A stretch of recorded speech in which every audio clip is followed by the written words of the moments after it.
जब हमारे ऊपर एफआईआर हो जाती है तो सबसे बड़ी चुनौती ये रहती है कि हमें ये पता करना है कि एफआईआर किन धाराओं में हुई है और एफआईआर में लिखा क्या है।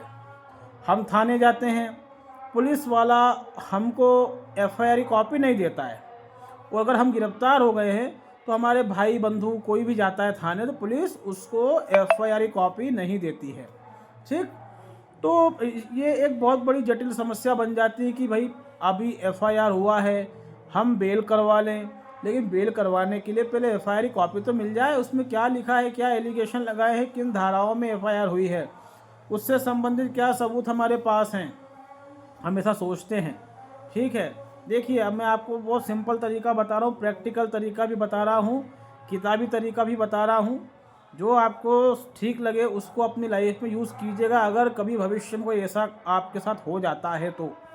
ठीक है, पहली बात तो ये कि एफआईआर की कॉपी आरोपी को 24 घंटे में मिलने का नियम है, लेकिन अफसोस सुप्रीम कोर्ट सिर्फ जजमेंट पास करता है, कभी भी अपने जजमेंट की निगरानी नहीं करता, कभी चेक नहीं करता कि हमारे जजमेंट फॉलो हो रहे हैं कि नहीं हो रहे हैं।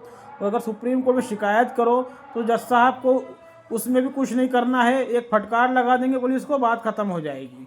ठीक है, इसमें रूल ये है, young lawyer association versus union of India.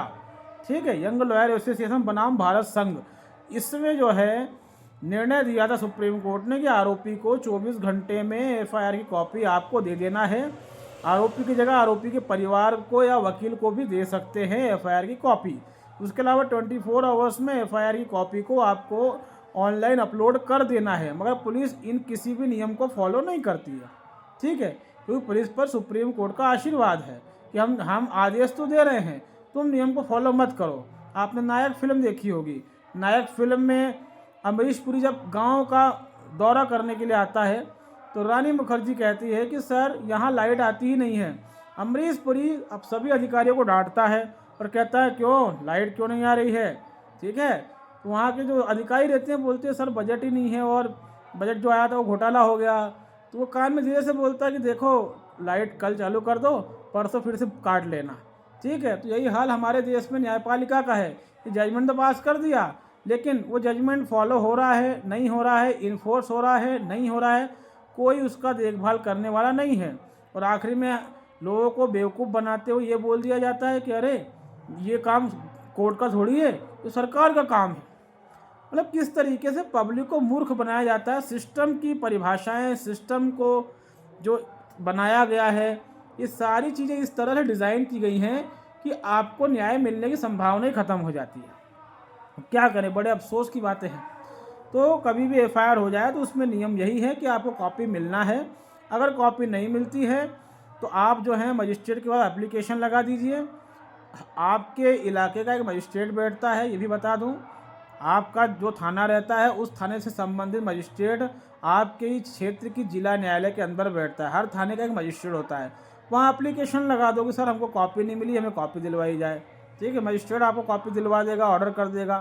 ठीक है, इसके अलावा एक सबसे बढ़िया शॉर्टकट, अगर आप पर एफआईआर हुई है तो आपकी जो कॉपी है 24 आवर्स में एफआईआर की एक कॉपी संबंधित थाने के मजिस्ट्रेट के पास भेजना अनिवार्य है, कंपलसरी है। यानी अगर आप पर एफआईआर हुआ है तो उससे संबंधित एफआईआर की एक कॉपी जो है, जो आपकी जिला न्यायालय है वहाँ पर जो आपके क्षेत्र का मजिस्ट्रेट है उसकी कोर्ट में चली जाती है ऑटोमेटिक 24 घंटे में एक कॉपी।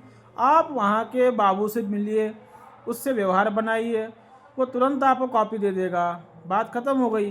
पुलिस के चक्कर काटना, पुलिस में माथा खपाना, या फिर मजिस्ट्रेट को एक एप्लीकेशन देना, फिर मजिस्ट्रेट साहब के ऑर्डर का वेट करना, ये सब चीज़ें करने से अच्छा है कोर्ट में जाइए, बाबू से व्यवहार बनाइए और कॉपी लीजिए। इससे आपको कॉपी मिल जाएगी और आपको समझ में आ जाएगा कि आपको अब आगे क्या करना है, बेल में क्या ग्राउंड यूज़ करना है। Thank you.